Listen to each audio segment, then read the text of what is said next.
किसान भाइयों, आज हम गेहूं में कल्ले बढ़ाने का बहुत ही सरल उपाय आपको बताने वाले हैं। सबसे पहले तो आपको यह जान लेना चाहिए कि गेहूं में कल्ले बढ़ाने का समय क्या होता है, किस समय गेहूं में कल्ले का फुटाव होता है। वैज्ञानिक समय अगर हम जानें तो वही मान के चलिए 20 दिन से लेके और आपका 40 45 या अधिकतम 50 दिन, तो 20 से 50 दिन आप मोटी मोटा मान सकते हैं।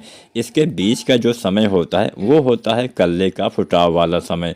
अब 20 दिन पे आपको दिखाई नहीं देगा, लेकिन अंदर ही अंदर वो प्रोसेस स्टार्ट हो जाता है, जिससे बाद में कल्ले निकलना स्टार्ट होता है। अब ये जो 20 से 25 दिन की अवस्था होती है, यह अवस्था होती है CRI स्टेज। इस समय हमारे पौधे में मुख्य जड़ों का विकास होना चालू होता है। मुख्य जड़ें सामान्यतः ऊपर से निकलती हैं, और जहाँ से मुख्य जड़ निकलती है ठीक इसी के ऊपर से हमारे कल्ले का फुटाव भी होना चालू होता है। तो आप ऐसा भी मान सकते हैं कि जितना अच्छी आपके मुख्य जड़ों का विकास होगा, उतने अच्छे आपके कल्ले आएंगे।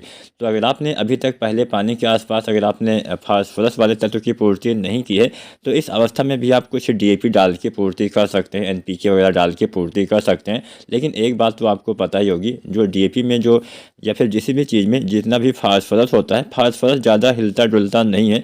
तो कोशिश करिए बुआई के समय ही आपको DAP 55 किलो के आसपास डाल देना चाहिए। ना डाला हो तो डाल सकते हैं, अलग की बात है।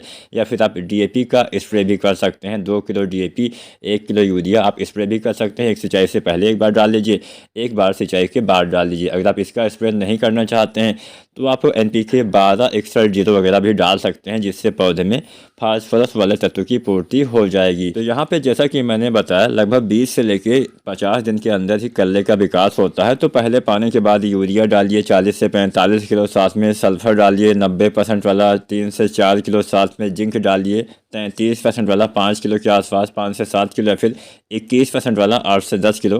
तो ये 2-3 खादें अगर आप पहले पानी पे इस्तेमाल करते हैं तो कहीं ना कहीं लाभ मिलता है। आपके पौधे में अच्छे से ग्रोथ होती है, अच्छे से फुटाव होता है, हरियाली आती है, नाइट्रोजन की पूर्ति होती है। सल्फर से पौधे में नाइट्रोजन पौधे अच्छे से ग्रहण कर पाते हैं। तो ये सब चीज़ें आपको पहले पानी पे करना होता है। इसके बाद आप चाहें तो कोई भी माइक्रो न्यूट्रिएंट्स डाल सकते हैं। एक मैं फार्मूला आपको बता देता हूँ, इसका इस्तेमाल आप कर सकते हैं। इस फार्मूले में आपको पहले चीज़ लेना है जिंक 33% वाली 700 ग्राम। दूसरा चीज़ लेना है मैग्नीशियम सल्फेट, आपको लेना है 1 किलो। तीसरा चीज़ लेना है फेरस सल्फेट आधा किलो। चौथा चीज़ आपको लेना है यहाँ पे मैग्नीज सल्फेट 250 ग्राम। और पाँचवीं चीज़ लेना है यूरिया 1 से 2 या मतलब 1 से 1.5 या 2 किलो।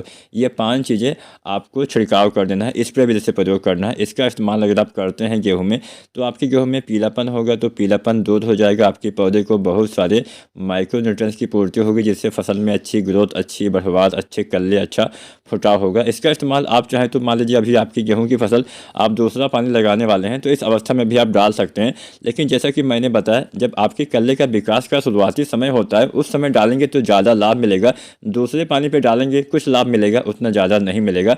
अब पहले पानी पे आपको एक चीज़ और डालनी चाहिए, ह्यूमिक एसिड। जब आप यूरिया डालते हैं तो साथ में आप ह्यूमिक एसिड का इस्तेमाल कर सकते हैं। इसके इस्तेमाल से पौधे में जड़ों का विकास अच्छे से होगा। जब पौधे में जड़ों का विकास अच्छे से होगा तो पौधे में कल्ले का विकास भी अच्छे से होगा। अगर आपको पौधे में आपकी गेहूँ की फसल में कल्ले बढ़ाना है, तो पहले पानी के बाद जो कुछ भी आपको डालना हो, जो कुछ भी करना हो, आपको कर लेना है। अगर आप ऐसा सोचते हैं कि दूसरे पानी के बाद हम कल्ले बढ़ा लेंगे, तो ऐसा नामुमकिन हो जाता है, क्योंकि बहुत ही कम ऐसा उम्मीद रहता है कि इसके बाद कल्ले आएँ।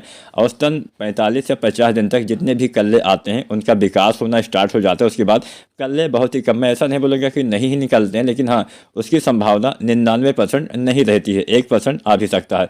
तो उम्मीद करते हैं आज की वीडियो आपको पसंद जरूर आई होगी। अब इसके साथ साथ आपको सिंचाई पे ध्यान देना है किसान साथियों। सिंचाई एक ऐसा मतलब पानी की कमी से कई बार हमारी फसल को नुकसान होता है, ज़्यादा पानी से नुकसान होता है। कई बार ज़्यादा पानी देने से क्या होता है कि आपकी मिट्टी में बहुत दिन तक नमी बहुत ज़्यादा बनी रहती है, जिससे फसलों में पीलापन आ जाता है, जिससे पौधे की ग्रोथ, पौधे की बढ़वार उतना अच्छे से नहीं हो पाती है जितना आप सोचते हैं। तो आपको सिंचाई पहली वाले तो हल्की हल्की करना होता है, लगभग सभी किसान साथी जानते ही होंगे। अगर आप यूट्यूब पे ही वीडियो देखते होंगे तो लगभग सभी भाई यही बताते हैं कि पहला पानी हल्का हल्का ही देना होता है। 20-25 दिन पे पहला पानी लगा देना होता है। लेकिन 20-25 दिन कोई ऐसा लिखित समय नहीं है कि आपको इसी टाइम पानी लगाना होता है। एक ये औसतन समय होता होता है। अगर मिट्टी आपकी हल्की होती है, वहाँ पे नमी पहले ख़त्म हो जाती है, तो आप सिंचाई पहले भी कर सकते हैं। मिट्टी में नमी है तो आप सिंचाई 2-4 दिन आगे पीछे भी कर सकते हैं।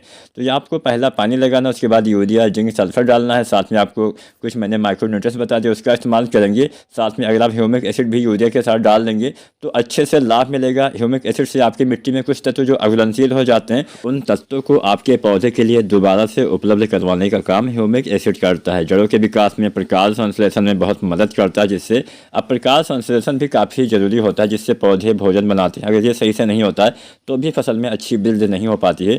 तो यहाँ पे जो हमने जो भी तरीके बताए, कोई ऐसा जादुई फार्मूला नहीं होता है, बस यही सिंपल सी चीज़ें होती है। अच्छे से देखभाल करिए, कोई बीमारी लगी है उसका आप नियंत्रण करिए। कई बार जड़ माहू वगैरह भी लग जाता है, तो अगली वीडियो जड़ माहू के ऊपर ही आने वाली है कि जड़ माहू का नियंत्रण कैसे किया जाए। जड़ माहू की वजह से हमारे पत्तों में पीलापन आ जाता है, पौधे की अच्छी ग्रोथ नहीं होती है, अच्छे कल्ले उस अवस्था में भी नहीं आते हैं, फसल एकदम पीली पीली कमज़ोर, कई बार पौधे सूख भी जाते हैं। तो उम्मीद करते हैं आज की वीडियो आपको पसंद